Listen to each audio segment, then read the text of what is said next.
So that resonate with your spirit. I want you to take in what I'm dishing out. Or I want you to listen and not just hear me. I want you to take all this in. Alright, it makes sense, Stephen? Alright, so you'll be the Hebrew Israelite from the tribe of Gad. Alright, I got over here. Alright? Because the Lord said, that's verse 41. But they took counsel among themselves that they would leave the multitude of the heathen. What? Leave the multitude of the heathen. Of the Assyrians, right? Read. And go forth into a far country where never mankind dwelt, that they might keep their statutes, which they never kept. What? Which they never kept. The reason why they even had to do all this, they didn't keep God's law, statutes, commandments. That's why we went into captivity. That's why we went into captivity that night. That's why they was able to move your people out this land and take it over. Right? You place our people in the hood. Right? Because we didn't keep God's law, statutes, commandments.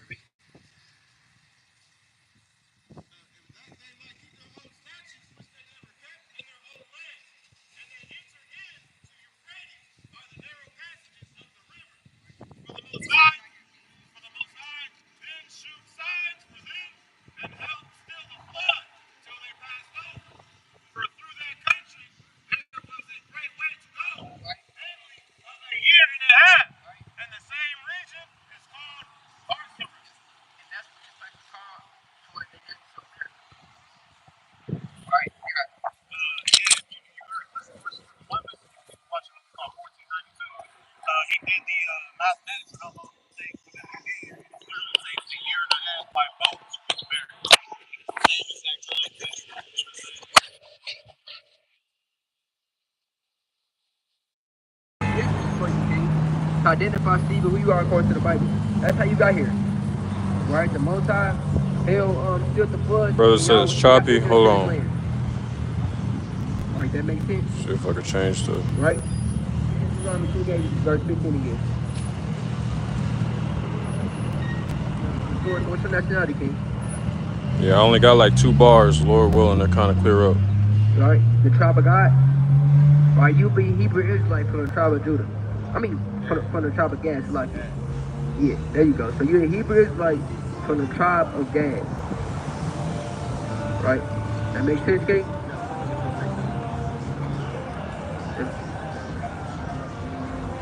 You got a fire? You got a fire? Fire. Alright, brother, be safe, man. Alright, don't forget that, brother. We're living in the last days. Alright, salvation is drawing nigh for you. Lord willing, you can come back. Alright, King. All praise to the Most High, man. The word going out. The word is going out. Hey, brother.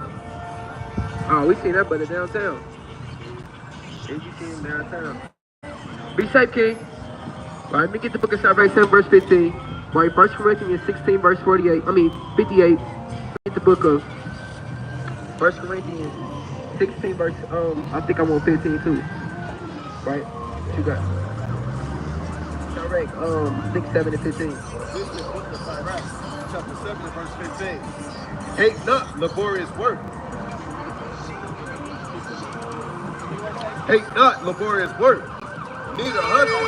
Hate not laborious work, man. Because we out here laboring for the name of how about shooting our shot. Day in and day out, man. Right? We don't have no breaks. We don't take no days off, man. We doing this for the kingdom's sake, right? And because we love your house and righteous. Right, read?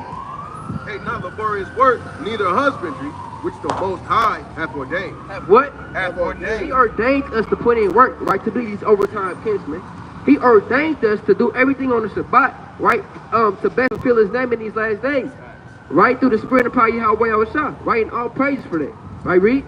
This is the book of 1 Corinthians 15 and verse 58. Therefore, my beloved brethren, be ye steadfast, unmovable, always abounding in the work. Do what? Always abounding in the work of the Lord. Therefore, my brethren, be ye steadfast, unmovable. What? Unmovable. We're unmovable in these last days, man. We're in the hoods to get us in the slums with it. Unmovable. Right? We don't care who come up against the man of the Lord, right? Because we know the holy angels kept all around about us in these last days. Right, read? Always abounding in the work of the Lord. Always what? Always abounding in the work of the Lord. He said always abounding in the work of the Lord. right? 24/7, right? 24/7, we have to do the work of the Lord, right? His name has to be fulfilled throughout the four corners of the earth, right? Read. For as much as you know that your labor is not in vain. It's not in vain. Right? The Lord say your labor is not in vain. Right? The Lord say, be ye there strong therefore. Right? We have to be strong in doing the labor of Yahweh Yahushua. Right? Let me get Psalms 128 verse 1 right quick. Right? We got to be strong in these last days. Right? Because these things are not in vain. You will get rewarded in the kingdom of heaven. Right? When this place goes down. This is the book of Psalms, chapter 128, and verse 1. Blessed is everyone that feareth the Lord, that walketh in his ways. For thou shalt eat the labor of thine hands. That's how what? Eat the labor of thine hands. That's what we gonna do in the kingdom of heaven, man, Lord willing. We gonna eat the labor of our hand, man. Right? Everything we doing, right, day in and day out, man, it's gonna get rewarded for it, man. Right? If you keep faith in our temptation, right? Keep faith in Jacob's trouble, right? Keep faith in doing the work of the Lord now. Right? Everything you do, it will get rewarded for. Happy shalt thou be. Happy what? Happy shalt thou be. In that day, we're going to be very happy. Right? Happy that this place is burned down to the ground, man. Happy that we are with Yahweh the righteous. Happy that we don't have to wake up no more and do 9 to 5 jobs, right? Work for the so-called white man. Build up a kingdom that's not ours. Right? The Lord say, happy shall ye be. Happy shall ye be, and it shall be well with thee. It shall be what? It shall be well with thee. That's what we trying to do, man. We want everything to be well with us in these last days, man. Right? We don't want the Lord to be a terror to us, man. Right? Let me get that right quick in Isaiah 33 verse 2, and I'm gonna end with that. I think you teach next year.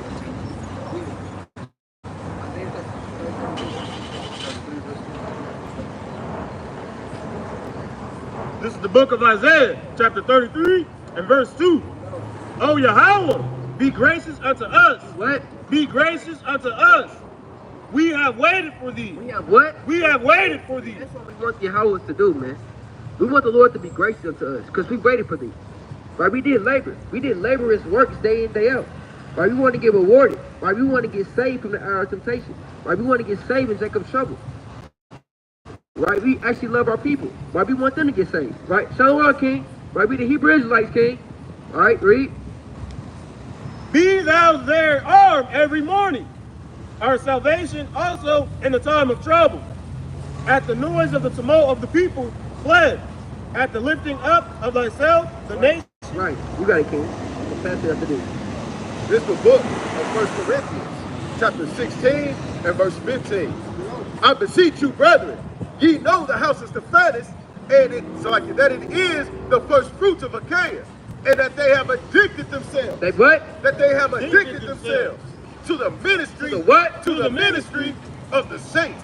All praise to the Most High. With that, I want to say, pour me a shalom. Pour me a shalom. Pour me a shalom. Pour me a shalom. Pour me a shalom.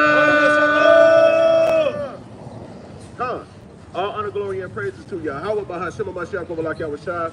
Out here on yet another beautiful, beautiful day that the Lord has given for us to come out here and do an overtime camp through the Spirit, man. Brothers are inflamed with zeal coming up into this Passover season, man. All praises to the Most High. We just praying that we are counted at least worthy enough to partake in the Lord's body. Our people have strayed away from these customs. We kind of gotten carried off and distracted by Easter. We got carried off and distracted by our birthdays. We got carried off and distracted by the various ritualistic customs and paganistic customs of this land, of which we have been held captive and tucked away and hidden within, right? But in these last days, we starting to come back to ourselves, right? We starting to remember who we are as a people. Let's kick it off with Baruch 2 and 30. And brother, I want you to go to second Ezra 3. Go to Baruch 2 and 30 first.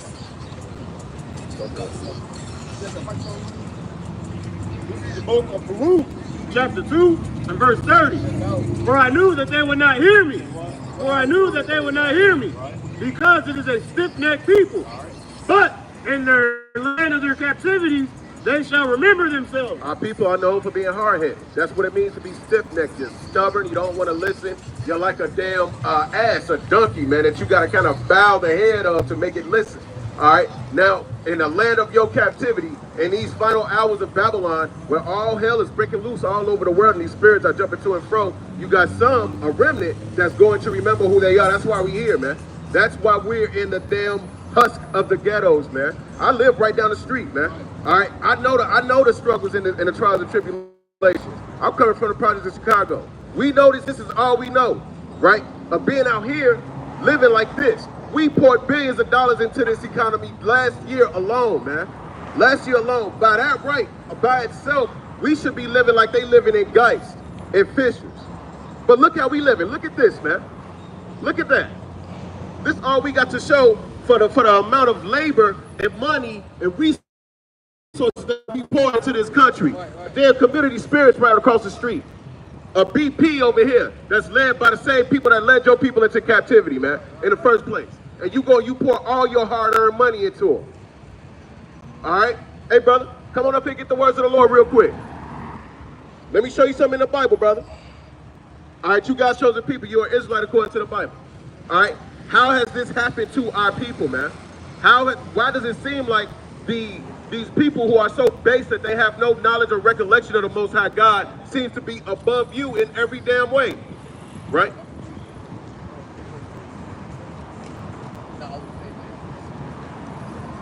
Con, you can get that. This is the book of Baruch, chapter 3 and verse 10. How happeneth it, Israel, that thou art in thine enemy's land, that thou art waxing old in a strange country, that thou art defiled with the dead. This land is defiled, man. It got you defiled, man. It's got you corrupted. All right? Well, I ain't trying to hear the word. I'm not trying to hear all that right now. I'm trying to go up ahead, get these backwoods, get these swishers, go home, roll up, smoke, blow off some steam, go and do the same thing tomorrow, man. And day after day after day. And wonder why I can't make it nowhere in life, man. Wonder why I'm stuck in the same damn rut, the same situation. Let me get that real quick in 2nd Ezra 3. Give me 2nd Ezra 3 real quick. And go to verse 28. You see that?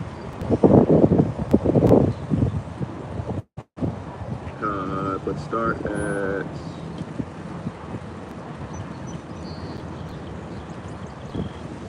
Start at 26. This is the book of 2nd Ezra, chapter 3, verse 26. And in all things did even as Adam and all his generations had done, for they also had a wicked heart. And so thou gavest thy city over into the hands of thine enemies. Are their deeds then any better? All right. Because of the wicked heart of Adam, man. That wicked seed within Adam has been transmuted and transliterated into all of our people, even to this day. You just got this wicked heart in you. Every damn Israelite that we come across, they swear that God knows their heart. And you absolutely right. He knows your heart. He knows it's desperately wicked. Let's get that real quick. Jeremiah 17 and 9. Jeremiah 17 and verse 9, and it reads thus. The heart is desperately above all things. Like the heart is deceitful above all things, and desperately wicked. And desperately wicked. Who can know it? Who can know the heart of a man other than the Most High? Read on it now.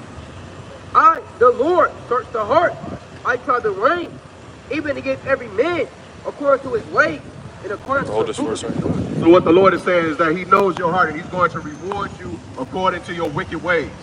All right? All that, hey, the Lord knows me. He knows my heart. He knows that I love him. That's not going to cut it no more. Because he's going to reward you according to your deeds and what you do and put forth. Because love being an action word, you got to prove your love to the Most High. And the only way to do that is to do what he's saying. And that's just common sense. Right? Let's read on in 2nd Ezra.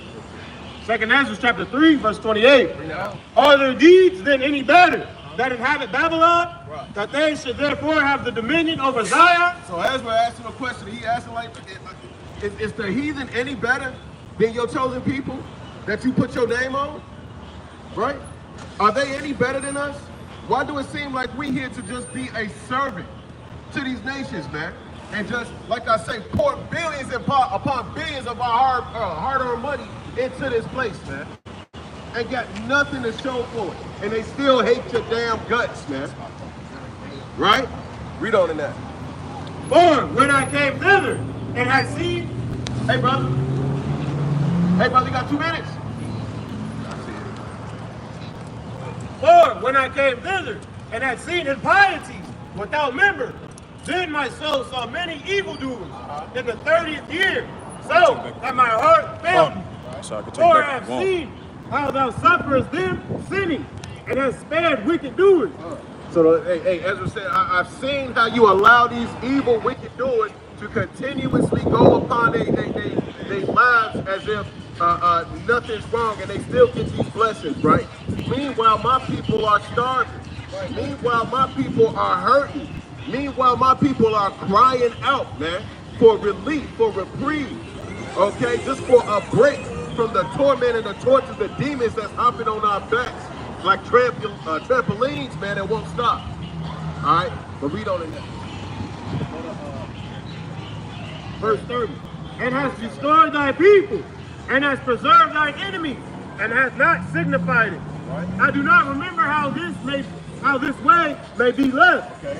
Are they then of Babylon better than they of Zion? Again, are they of Babylon any better than us?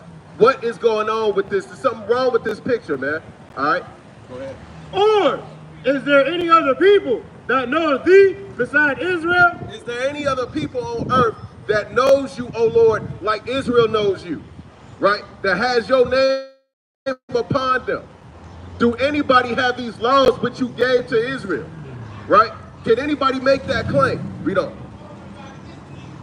Or what generation has so believed thy covenants as Jacob? Who believes in you the way we do?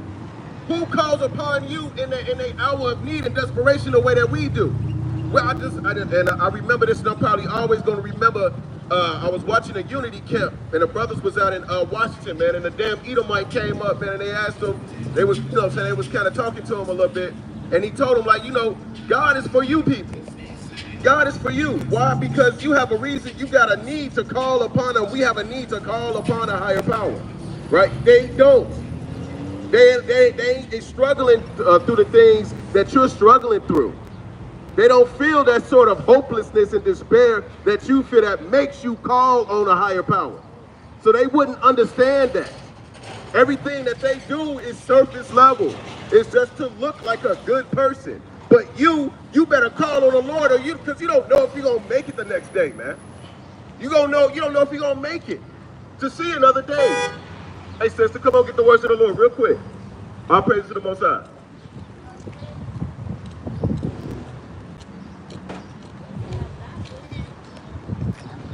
How you doing, sister?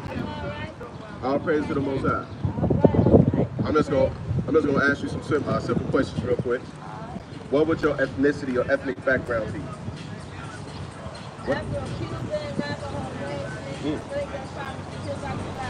Your numbers 1 and 12. So, who was your father? What was your father's nationality? Cuban. All praise to the Most High. What Cuban is? Right here. See that?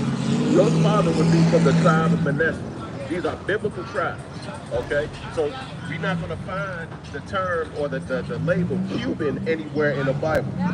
Where do we get these things from? We got these things from European oppressors, colonizers, right? A Roman tongue, exactly, gave us Cuban and gave us Black and African American. We the only people on earth that would allow another race of people to give us our racial identity. Why is that? That's right, that's what we're gonna find out. Okay, so sister, you would be from the tribe of Manasseh, a mighty, mighty tribe. And let me show you that according to the Bible, your seed line or your patrilineage would determine your actual heritage and nationality. All right, and that's according to the scriptures. I'm gonna show you real quick. Numbers 1 verse 18. And they assembled all the congregation together on the first day of the second month. And they declared their pedigree after their families, by the house of their fathers. By the house of their fathers. Right. So an analogy real quick, just like if you take an apple seed and you plant it in an orange orchard or wherever, what you would get, what will spring forth is another apple seed, right? Okay, so and we're adults. The seed of a man, right, contains all of the majority of the genetic information, right? So when that man passes that seed, what comes forth is another double or duplicate of himself. All right. Right? We know about that. We know about the wickedness of these lands, right? Of what you stay in. So what I'm getting to is basically we held captive in this place. All right? We got our enemies determining who we are as a people, but that's not who we are. All right? So we're going to get into it real quick. Let's go to 28. Let's go to 28, and I believe I'm on 54. This is the book of Deuteronomy, 28, verse 54. So that the man that is tender among you and very delicate, his eyes shall be evil toward his brother, and toward the wife of his bosom, and towards the remnant of his children, which he shall leave. Okay. So now you got a situation, an epidemic within our neighborhoods where the father and the mother can't really get along. So the so-called black family dynamic is being broken apart and dissolved. Okay. Right? And see, what is that? That's evidence of a curse, right? Because the other nations, yeah, they go through what they go through with their families, but at ours at a much, much higher rate. All right? Statistically, we're talking about. And so was mine. My mama was a Black Panther. A lot of my family was also. Right. They won't do that. Exactly. That's a good point. They won't do these things to each other, but we will do it to each other. Absolutely. So let's get that real quick. Let's show the sister that. I believe that's 28. I should be evil towards their brother. Was that 54? We just read that. Okay, kind. So basically, that's exactly what you just pointed out, right? That's another curse. We have an evil eye towards one another where we just won't get along, we won't click with each other, but they don't have that problem. And again, that's a curse that's on our people, right? Why are we cursed like that? Let me show you. Because we what? We let it. Okay, that's what we did do it. All right, let me show you that in Numbers 30, 35 and 33. I'm going to show you why we curse like this, why we go through this. This is the book of Deuteronomy, chapter 28 and verse 15. But it shall come to pass, if thou wilt not hearken unto the voice of the Lord thy God, to observe to do all his commandments and his statutes, which I command thee this day, that all these curses shall come upon thee and overtake thee. All right. So the Lord had given us a warning. Listen to me, sister. The Lord gave us a warning. He told us if we don't keep his commandments, these curses was going to come on us. Now we can't stand each other. We don't get along. We was carried off into a land that we don't know, aka America, forced to be slaves. Why? Because we fell out with our Lord and our Savior, our Creator, and we didn't want to keep these commandments. And because we didn't keep these commandments, we find ourselves cursed to this day. The only way to...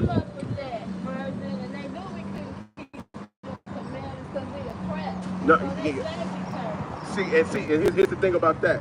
Your enemy, the so-called white man, knew that your God was not with you when he came and got you.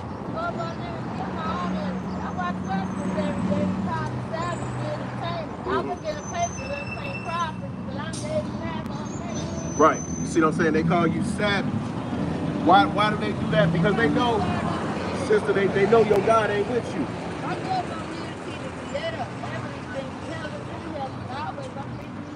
See, when they found us off the coast of West Africa, they said, yeah, we got them now because they God ain't with them. They not keeping the commandments of they laws of they God. And because of that, our Lord he ain't dealing with us. He not going to deal with us because he told us to keep these commandments and to fear him, and we chose not to. Let's get Deuteronomy 10 and 12 real quick. Get Deuteronomy 6 and go to the last verse. Give me 6 and go to the last verse. Give me that verse. No, 6. Deuteronomy 6, last verse, and it reads thus. Stay with me. Verse 25. And it shall be our righteousness if we observe to do all these commandments before the Lord our God, as he has commanded us. Right? It will be your righteousness to do these commandments the way that he commanded you to do. Right? So, and when you don't do that, when you don't keep these commandments, what happens to you? You get punished. Absolutely. We was living by these laws. Absolutely. And you know what? That's a beautiful point. That's a beautiful point. We wasn't doing them things. But what happened? But what happened though? Right, right. They came over here talking about Thanksgiving. Okay. And what is Thanksgiving? Thanksgiving is when they celebrate. Right, that's what they tell you. That's what they say. But really, what they doing? They celebrating, they conquering and slaughtering of the native people. You know what they used to do? You know what they used to do on Thanksgiving? During this period, right? They will go across the lands. Listen, sister. They'll go across America. They got these tribes. They'll pick these tribes off. They'll slaughter them. They'll take that land. They'll go and they'll have a feast. They was doing it so much, and they was eating so much and getting so fat. They said, "Look, let's chop it down to one day out of the year, and we're gonna have a big old feast." And now to this day, our people celebrating it, and all they doing is celebrating how the European man came over here, robbed the graves of the Native American people, raped them, killed them, murdered them, spread smallpox across the land. Okay, and yeah, you know the natives, they wasn't keeping these laws. Right? So the Lord brought these things upon them. Right? Get them now. Give me that real quick. Second, let me show you that. Because these 10 tribes, which you come from, these 10 tribes, is 12 altogether. Yes, but you represent the northern kingdom, which is 10 tribes by itself. All right? These 10 tribes promised to keep the commandments of the Most High God and to get away from the Assyrian Empire. When you promised to do that, you said you would keep these laws that you never kept when you was in your own land. And because we didn't keep these laws, what happened? Those people was able to come and snatch you and take you away, find you wherever you was at, okay, and put you right back into bondage and servitude. Let's get that real quick. This is the book of 2nd Ezra, chapter 13 and verse 40. Those are the 10 tribes which were carried away prisoners out of their own land in the time of Hosea, the king, whom Salmanassar, the king of Assyria. Salmanassar was the king of Assyria. We going back through time. Check this sign out and let me know if you see yourself on this sign right here, elder. Now, King Salmanassar was the king of Assyria. Okay? Basically another damn Roman European white man. All right? The same spirit as those, okay? They came and they conquered and they took the native. Listen, y'all. They came and they took our people, right? They forced you into bondage and servitude. You said you was going to get away from them. This is 722 BC. You promised to get away from them people. You fled across the waters. You fled across the waters. You found yourself in modern day America. You spread all across North and South America.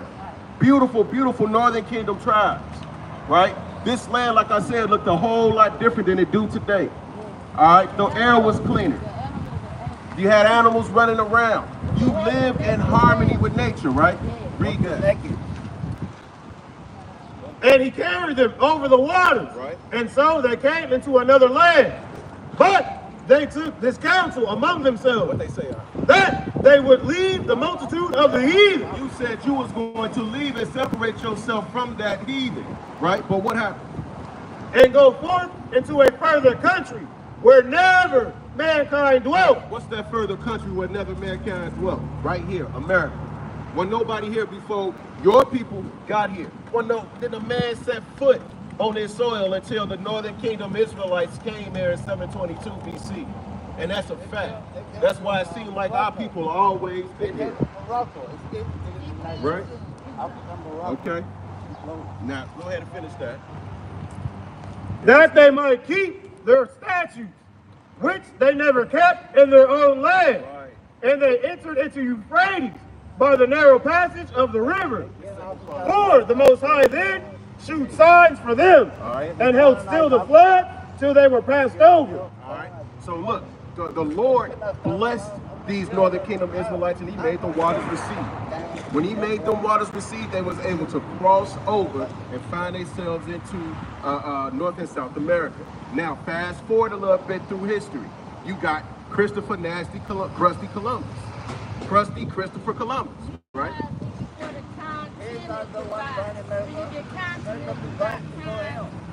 Okay. Now, follow me real quick, sister.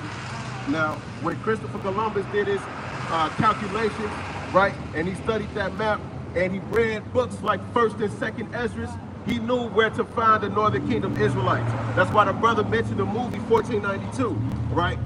That's how Christopher Columbus knew where to find the so-called natives, because he read 1st and 2nd Esdras. And that's what he said in the movie. The first 10 minutes of the movie, he say, I read Esdras.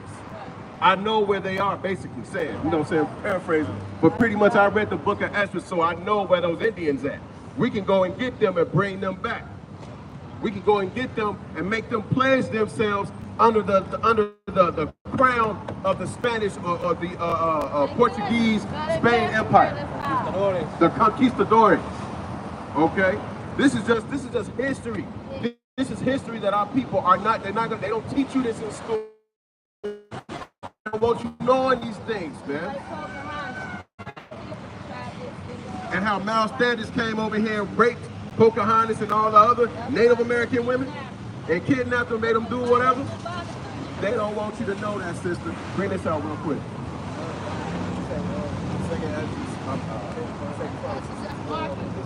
Second Chronicles 12, verse 8, and it reads thus. Listen to this. Nevertheless, they shall serve my servants, that they may know my servants, and the servants of the kingdom.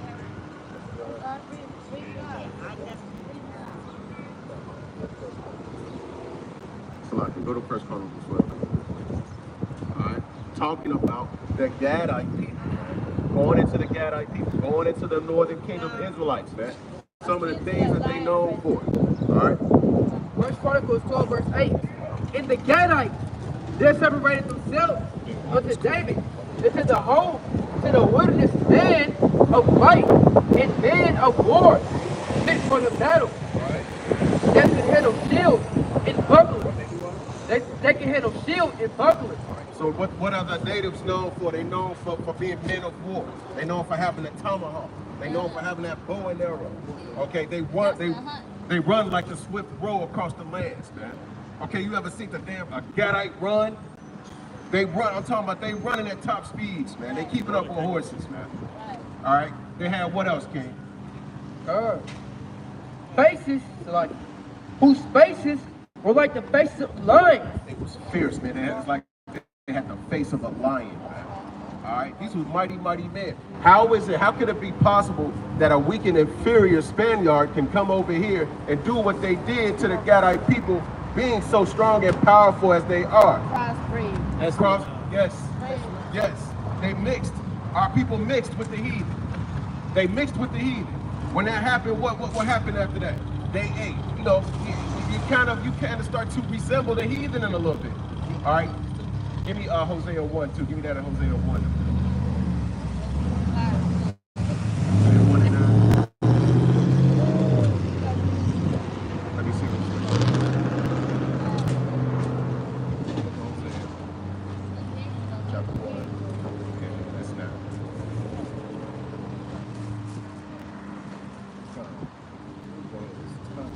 Hosea 1, verse 9. Then said God, call his name, lo and mine, for ye are not my people, and I will not be your God. Yeah, so I'm gonna break it down for you. This is the Lord talking about the Northern Kingdom Israelites, and He's saying, look, because you mixed and mingled with the heathen, because you did everything that you wanted to do with these heathens, and turned yourself into a harlot with these heathens. Look, I'm no longer going to be your God. All right. He was rough. He was mad. He was hot with the Northern Kingdom, man, for doing that.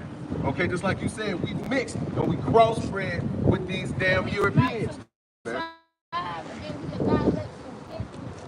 Yeah, he annihilated whole kingdoms for Israel, man. Those same heathens that we was intermingling with was the same heathens that he was smiting and pushing aside and pushing out of the land to give that land as an inheritance to the children of Israel.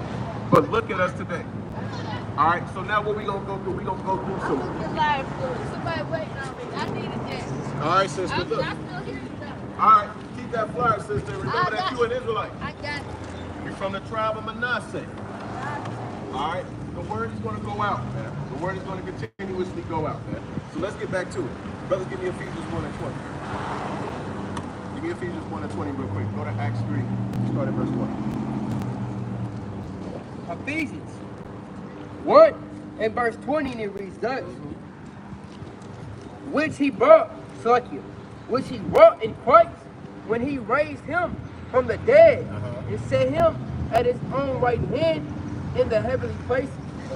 For above all principality and power and might and dominion, every name that is named, not only in this world, but also in that which is to come. All right. So the name of Christ, your Savior, the only one that can pull you out of the misery and the curses that you're in right now, the only one that can redeem you and to buy you and to save you, right? His name, and to know his name is to call upon that power in faith, right? You must have faith and believe these things. When you put that faith together with that works, man, you got an unbeatable combination, man. There's no way you can fail, man. Right? That's what this is going into, man. That's the power in the name of Christ, right? That's just in his name alone, right? It's the book of Acts, chapter 3, verse 1. Now, Peter and John went up together into the temple at the hour of prayer, being the 9th hour. And a certain man, lame from his mother's womb, was carried, whom they laid daily at the gate of the temple, which is called Beautiful. All right, so we got this man, right? This man was brought before Peter and who? And John, right? Brought before Peter and John, man. He was lame. They would bring him through every day just trying to get him healed. Why? Because they knew that these men had the power to heal. How did they have the power to heal? Through the name of the Mashiach, through his name, which give them that power to do that thing, right? Read on it now. Who, seeing Peter, to ask alms of them that entered into the temple. Who, seeing Peter and John about to go into the temple, asked an alms. And Peter, fastening his eyes upon him with John, said, look on us. And he gave heed unto them, expecting to receive something of them. Then Peter said, silver and gold have I none, but such as I have I give thee. In the name of Yahweh Shai HaMashiach, Jesus Christ of Nazareth, rise up and walk. And what happened? And he took him by the right hand and lifted him up. And immediately his feet and ankle bones received strength. He rose up and walked, man. This man was not walking. He was not moving. All right. The man, hey, Peter told him, look, I don't have any money to give you. I don't have gold. I don't have riches. But in the name of Hamashiach, rise and walk. And what happened, man? He rose and walked. Could he have done that if he didn't have faith? So look, it's the same way. If you want to be liberated and free from these curses, you got to call on the name of Hamashiach. You got to believe that him, through his blood and through his power, can do that for you, man. Can liberate you, right? Because that's his office. That's what he came to do. Give me Isaiah 61. That's what he came to do, to liberate the captive. Yeah, hold that real quick. Matter of fact, go to Acts 4. Go to Acts 4. Right? He came to liberate the captive man, to set him free, man. Okay? You are held bondage here. They got chains on you that you don't even know about, man. You don't know about. All right? Let me get that one. Isaiah 61 verse 1, and it reads, the Spirit of the Lord God is upon me, because the Lord hath anointed me to preach good tidings unto the meek. What else, Arthur? He has sent me to bind up the brokenhearted, Okay. to proclaim liberty to the captives, To do what? to proclaim liberty to the captives, and the opening of the prison up to them that are bound. Who are those men that are bound, man, in these prisons? Who are those those that are in need of liberation, that's being held captive? All right, that's you. Okay, that's the so-called Black, Latino, Native American, Cuban man, woman, and child, man, being held bondage and being forced into the ways and the custom of a land that you don't know, that do not care for you. That'll take all your money, though. They'll take your money. Right? You black, but that money, Craig. You see what I'm saying? And leave you living like this, in squalor. Look at the filth and the trash that's all in the damn streets, man. Look at the rundown and dilapidated houses, right? That's right next door to you. God knows who or what is in there. Okay? But you can pay your taxes. All right? You can give them all of your resources and money. You can boost and boister their economies for them. They look forward to you on Christmas. They look forward to you on 4th of July. All right? You should have heard how many Negroes were shooting up rockets and firecrackers on a damn eclipse, like it was the 4th of July or something, man. They count on you. They banking on you. And you gonna deliver to them. Faithfully, that's why this place got to go down, man. God's chosen people can't stay up. Come on, King. All right? It's the only way, man. It's the only way. Brother, you'll be an Israelite according to the Bible. We God's chosen. It's time for our people to wake up out of this spiritual slumber and spiritual sleep. What I have to do. That's Lord. Go to verse 7. This is the book of Acts, chapter 4 and verse 7. And when they had set them in the midst, they asked, by what power or by what name have they done this? So you got these men, they starting to take notice, man. They saw what Peter and John did, man. They said, hey, hold on, wait a minute, man. How did y'all do that, man? Who gave y'all the authority to make a lame man walk? Who gave y'all the power? What God gave y'all the power to bring this man back to life? Right. Wait a minute. Let's check their temperature real quick. Read up. Then Peter, filled with the Holy Spirit, said unto them, yea, rulers of the people and elders of Israel. Brother, give me 2 minutes, brother. Can I show you something in the Bible real quick?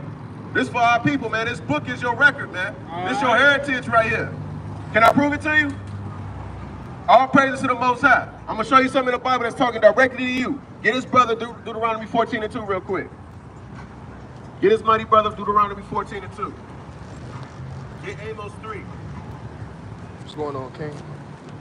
We're going to get back to that. What's going on with you, mighty king? Now, I don't want to guess, but I would assume that you would be so-called African American, so-called black man. Now we're gonna leave all them things behind. We're gonna leave African American behind, we're gonna leave black behind. Because that's just a label that your damn adversaries put on. That don't even fit you. Alright? First of all, you're not African. African comes from the damn Roman general Leo Scipio Africanus, who conquered Africa and then renamed it after himself. It's Psalms 49 and 11 real quick. I'm going to show you that the European man is known for going into these lands, he will conquer it and name it after himself. So when they found you in West Africa, or they found your ancestors, and they brought you to America, they said, look, you are African American. You're basically you're hyphenated. Okay? How many other races of people come to America and they this in America, that in America, right? You'll be African American, you'll be black, you'll be a nigga, you'll be Negro. Okay, you'll be, and your nationality will change every 20 years or so. Right. We the only nation of people that goes through that. We don't have an identity. That's what that means. Our identity, our real identity, is being hidden away from us and tucked away into this book. Now let's get that real quick. Exodus 14 verse, like the Deuteronomy 14 verse 2. For example, all these people unto the Lord, like God. It's the one that God had come to seek, and he had fulfilling people to himself above all the nations. Above all the nations. Therefore, the So the Lord didn't say anywhere throughout the scripture, hey, I love all people and all people are made equal. No, he said he made one particular people peculiar and above every other nation on earth. Who is that nation? That's us. Right. And that's obvious. That's plain to see through everything that we do. Nobody got salt and swagger like we do. Right. Can't nobody compete on an athletic level on the same caliber as we do. Don't we got the best boxers, the best hoopers, the best damn football players, the best everything in this world got to offer. We made that damn street light over there. Okay, we created the heart surgeon. Okay, these different things. Look, if this world would have no meaning without the Israelite man. It'd have no meaning without you. Okay? Now let's get that real quick forward. Psalms 49 and 11. This is the book of Psalms, chapter 49 and verse 11. Their inward thought is that their houses shall continue forever, and their dwelling places to all generations. They call their lands after their own names. Now who that sound like? That sound like the European man. Okay, we ask them all the time, how long you think America gonna be here? They say forever. Some will say forever. Some say we always gonna be here.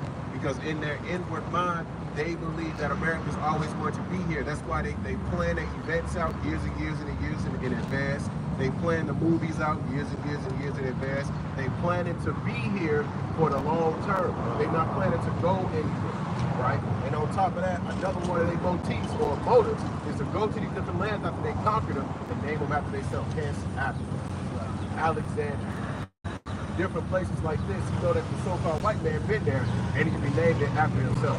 So that's just letting you know right there, you couldn't possibly be African or American. First of all, you're not African even by a nationality standpoint because y'all not the same people. You come from Jerusalem, they come from the land of Ham, which is Africa. That's their land. We fled from captivity in 70 AD and found ourselves in West Africa. Okay? We had our own thing going on down there. But what happened to us? We wasn't keeping the commandments of our God. So our enemies realized that our God wasn't with us. And because of that, they was able to take us and bring us into servitude and bondage. I'm going to show you that real quick. Get 28 to 15 and get 28 to 68. This is the Zondervan Compact Bible Dictionary. This is the definition of Ham. Now, this is the difference between the so-called African and you being an Israelite. Go ahead. The youngest son of Noah, born probably about 96 years before the flood, and of one of 8 persons to live through the flood. He became the progenitor of the dark races, not the Negroes.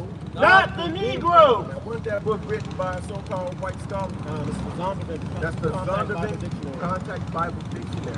So basically in that dictionary, you're going to find biblical words and you're going to break them down in biblical usage and how they were used and what the definition of that word out during that time frame. So right there, it's telling you that that so-called African man is actually not African. His biblical origin and nationality is Ham, the Hamites. Like those Hamites that work in that gas station up here. Those would be Hamites. Now there's a difference between them and you, and the Lord put a clear difference between them. Your skin got this glow to it. You out in the sun, man, you see rainbows in the skin. You got that little glisten to it. Alright, them, man, they look like the back of a damn church bar. Alright, they crust it. Alright, they ash.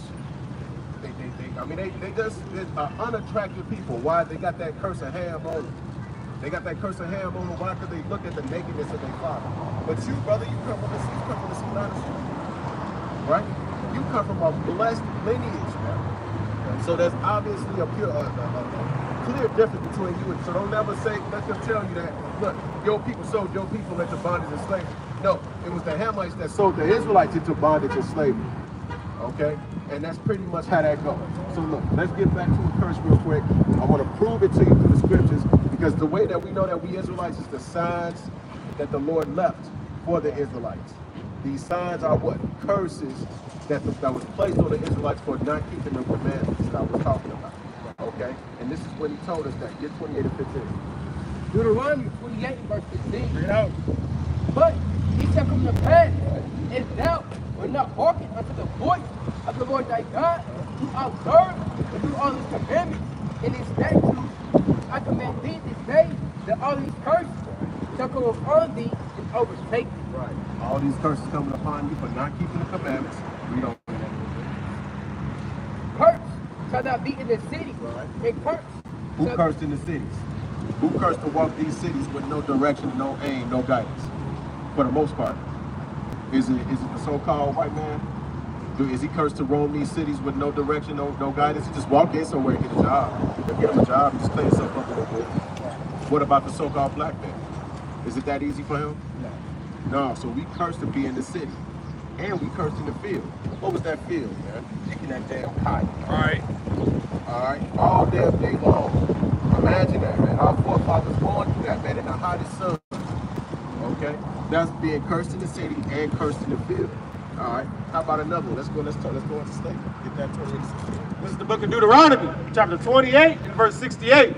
And the Lord shall bring thee into Egypt again with ships. With ships. How was our people brought here to America, brother? It was ships. That was the mode of transportation that they used. By the way whereof I spake unto thee, thou shalt see it no more again. And there ye shall be sold unto your enemies. Your enemies. Who was them enemies that our people were sold to when we made it here to America? Who started selling us? Who brought us here?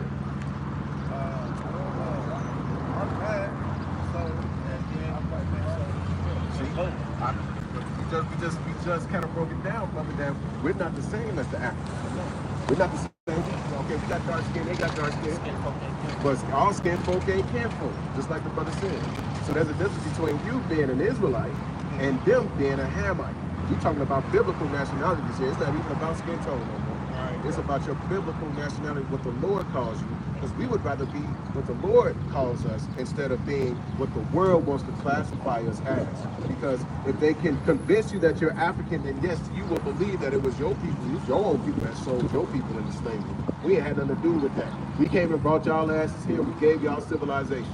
We came and we took you, I say it all the time, out of the heart of darkness. You was walking around, talking in cliques with bones in your nose, swinging from the trees like chimpanzees. We came, we taught you civilization.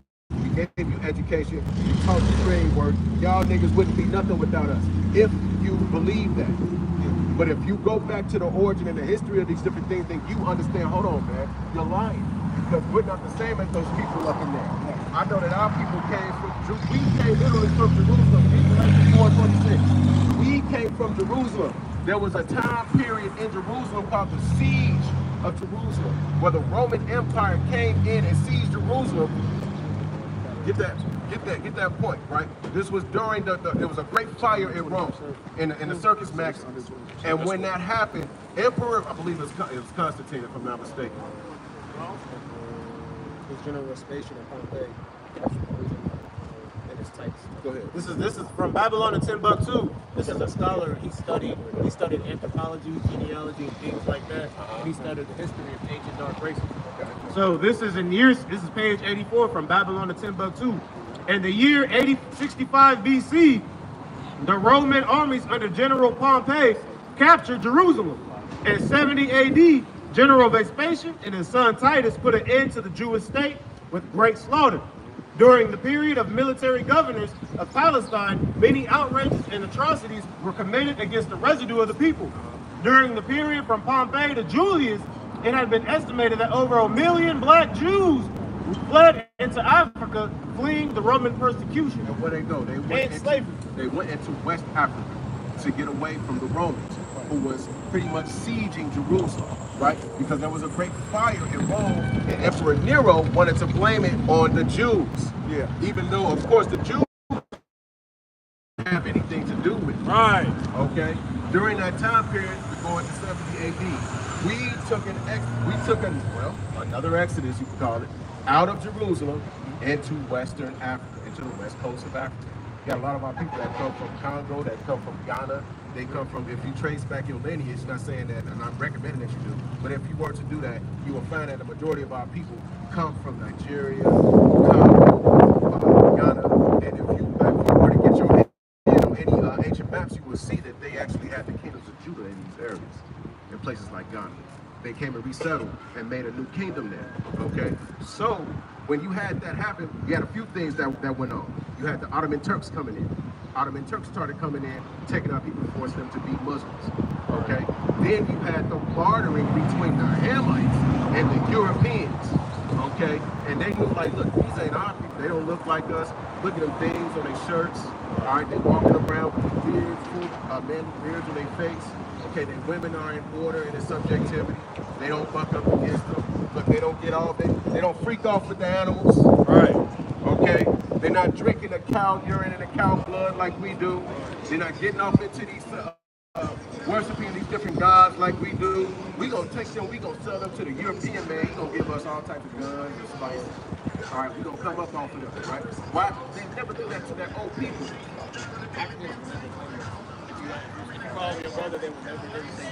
No, yeah, they're gonna tell you straight up. Because why? Because you don't know who you are, you don't know your history. They know that. They know where they come from. We the only people that seem like we didn't have a history or heritage prior to being brought here to America. Right? You ever wonder why that is?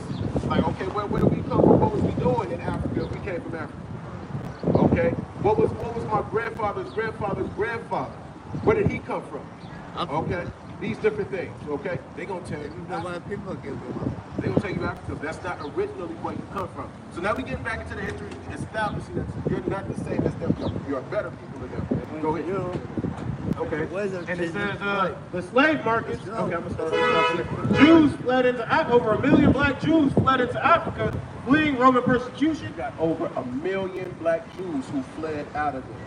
That's an astonishing number back in that period, right? Fleeing Roman persecution and slavery. The slave markets were full of black Jew slaves. And then, if you feel the prophecy of Deuteronomy It says, this prophecy and all the residue of the prophecies contained in Deuteronomy 28, 15 through 68 befell the black Jews after they disobeyed the laws of God.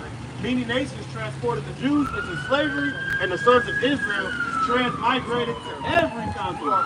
Because it says in Deuteronomy 28 and 64 that you will be brought into a land that you do not know and forced to be served God, forced to serve God that neither you nor your fathers have known, that's made out of wood and stone. So, for instance, you got the cobblestone in Mecca, and what does a Muslim do? Every year they make a pilgrimage to Mecca, and they bow down and they kiss that cobblestone. Our people was never meant to do that. All right, and that's a curse on our people to actually do that. Or you might go to the Christian church, and you sitting in the Christian church, and what's the first thing you see in front of you? A wooden cross. The wooden cross that your Messiah was murdered on. What people on earth is going to idolize the image and the symbol of the thing that they killed your king and your savior on? We the only people that do that. It's like me taking somebody murders my brother with a Glock pistol. And to commemorate the memory of my lost brother, I'm going to take a little Glock pistol and get it, I don't know, wrap it in silver and put it on my neck and just wear it around my neck all the time and say, this is for my brother, and then I kiss him. What sense do that make? Show them that real quick in 28 and 64. It's the book of Deuteronomy, chapter 28, verse 64. And the Lord shall scatter thee among all people, from one end of the earth even unto the other. And thou shalt serve other gods, which neither thou nor thy fathers have known, even wood and stone. Facts. Straight facts right there. Temple of Babel. See, the Temple of Babel goes back, that goes back even earlier, okay? That goes into all of these heathenistic nations trying to unite themselves, right? And it's pretty much, yes, it's a precursor to America. All these nations coming together like a melting pot, building this giant tower thinking that they can touch the heavens and do what? Go to war with the Most High. And what he do? He smoked the Tower of Babel, right? And then he did what? He separated the tongues of those people so they couldn't communicate with each other. That's how you can get in contact with us, King. Hey, we love you, bro. You are an Israelite from the tribe of Judah. This information is free to you. It's free of charge.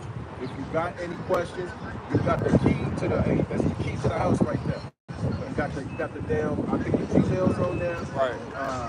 You got the link that'll take you to our YouTube channel. You can watch some videos, get some free time. And just, yeah, we got YouTube content. We all over YouTube with it.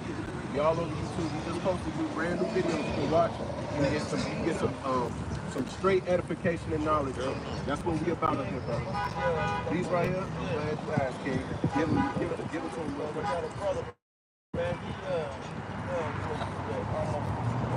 What's up, man? He kind of wants to tell me because he's working so much, man. So yeah, you know, sometimes it's a time and a place to kind of bring these things out, right? So these right here is a commandment that our people got here. It's real. It's real. Yeah, it's swagged out, swagged out. Brothers can match that thing up, man. It looks really nice on them. Okay? But there's a reason why we wear these things. It's a signification. It's a designation that sets us apart from the rest of the world. When we do this, we keep the commandment all by itself. And this is the book of Numbers, chapter 15, and verse 18. I'm about to tradition. Numbers, chapter 15, verse 38. Speak unto the children of Israel, and bid them that they make them fringes in the borders of their garments throughout their generations, and that they may put upon the fringe of the borders a ribbon of blue, and it shall be unto you for a fringe, that ye may look upon it and remember all the commandments of the Lord and do them. So that's why we wear it. It's to remind us at all times, no matter where we are, to keep these commandments, no matter what you're doing. Okay, you might be sitting somewhere and they want to serve you food. It's a commandment for our people not to eat pork. All right, so I don't want that. You know what I'm saying? Because when you go in America, especially in the morning breakfast, that first thing they want to serve you is pork sausage. Yeah, you know? But because they might know something that you don't. They know that in the Bible it says that we are not supposed to eat that. So they get you to go off and break the commandments at odds with the Most High. First thing in the damn morning. You wonder why your day not going right. Nothing's going in your favor, right? You're trying to get right, but you just can't get it. Okay? So did we touch on slavery and the history of slavery with you? In 28 and 68, pretty much breaking down how our people was, you didn't? Go ahead, bring that up. This is the book of Deuteronomy, chapter 28 and verse 68. Now, this is just to show you and prove to you that slavery is actually prophesied in the scriptures also. Yeah. Right? And the Lord shall bring thee unto Egypt. Go ahead. Again with ships. It said Egypt again. So that means at one point in time, the Israelites were in Egypt and they was brought out of Egypt. That's the story of Moses, right? That's when Moses led the Israelites out of Egypt. So the Lord said, look, I will bring you into Egypt again. Our people as a collective never entered into Egypt a second time, the landmass of Egypt. So that word Egypt in that context has a meaning. It means bondage and slavery. Mitzrayim, right? He's caught between two straits, a rock and a hard place, right? So whenever you see that word Egypt in the scriptures, it's not always talking about the landmass. That's the distraction. It's not always talking about the landmass in Egypt. It's talking about spiritual bondage and slavery. So the Lord said, look, I'm going to bring you into slavery again, a second time. And I told you the mode and the method of transportation, how people make it into America. Okay? What they used to bring us here? They used the boat. Read that again. And the Lord shall bring thee unto Egypt again with ships. With ships. All right, it can't get no more plainer than that. The Lord did not, he not only told you, like, look, you're going to be going into Egypt again. Yeah. You see that period on the back of that dollar? Right. America loves Egypt. They like how they took the Israelites and used them to build their empire. Because that's the same thing that they did. They took bits and pieces of Rome, Egypt, Babylon, okay, what other places? Assyria, Greece, and they made amalgamation. And now they got the Senate, just like the Roman Senate, okay? They got these things, these pyramids and these monoliths all over these lands, okay? They all about it, man. They like the way Egypt used the Israelites. So the Lord said, look, I'm going to bring you into Egypt again. Right. We living in Egypt right now. This is pretty much spiritual Egypt. Read on in that picture. And the Lord shall bring thee unto Egypt again with ships. What? With ships. By the word whereof I spake unto thee. Thou shalt see it no more again. And there ye shall be sold to your enemies. Your enemies. Who was those enemies, brothers, that we were sold to when we made it into America? Caucasian man. And the Bible says straight up, the Lord called them your enemy. He said you will be sold into your enemy. As what, King? For bondman and bondwoman, and no man shall buy you. Okay, as bondmen and bondwomen, and no man can save you. That means Dr. Umar Johnson cannot save us. Right? Malcolm X cannot save us. Martin Luther King, these men could not save us, man. Even though they tried to redeem people, no man can do it. Only the Most High, only the Lord could do that. Your Lord, your Savior, your King, right? Who gave his life for the sake of Israel. He's going to be the one to redeem you and to buy you back without money. All right, that's all that means. Okay, so now you know, history-wise, you can compare that. You compare that up with prophecy through the scriptures, and you know that. Look, verses like Deuteronomy 28, 68, 54, 64. Plainly states, and it's a sign to me to let me know that, look, this is talking about me being a child of Israel, being an Israelite and not an African, not an African like the world wants you to believe that you are. And when you know that, you tap into that greatness, you become a threat to them and their structure in their society in a way that, because right now all hell breaking loose, man, they dropping bombs back and forth over there in Israel. All right, so that couldn't possibly be God's chosen people. Because there's also prophecy that when the chosen people are back in that land, there will be no more war. There will be peace all over the earth, and everybody will be looking to Israel to get their wisdom and knowledge. That's Isaiah 2, ain't it? Okay? So, obviously, that chosen people is still dispersed all over the land. We still scattered. You can find a so-called black man in every continent. Cut out, brother. All right? appreciate y'all, man. We gave you the starter Gave me pack. the sauce, man. All right. God. All praise to the Most High, man. Yeah, let's go. Now, Lord willing, Praise King, Shalom, King. you take that knowledge, you grow upon it, and you do your own research. Got it right here. Indy Star every Friday 6:30, Saturday 4:30. If you ever want to come through, Say that again. Indy Star building. You know where that newspaper at? Yeah. Right there on Meridian. We be out there every Friday and Saturday. Downtown across the street from District 10. Yeah. Bet. Appreciate y'all, man. All right, brother. All praises to the Most High, man. This area right here is good for the fish, man. It's good for the fish. Why? Because you got a lot of our people thirsting for the knowledge. They want to know. Right. They looking for it. Right. Right. But they lack in the direction. Right. They lack in that direction. They have a zeal for knowledge, but a zeal for God, but not according to knowledge. Can you say that? Give me Romans 10:1 real quick. Right. All right. We here to supply that knowledge, man. Chapter 10, verse 1. Brethren, my heart's desire and prayer to the Most High God of Israel is that they might be saved. That they might be saved. For I bear them record that they have a zeal of God, but not according to knowledge. That's all. You want to know. You want to come into the knowledge. And brothers, Lord willing, can point you in the right direction. But you do your own research, you come to your own understanding. You don't got to listen to the words of any man. All right? Let the words of man be true. Well, let the words of God be true and every man a liar.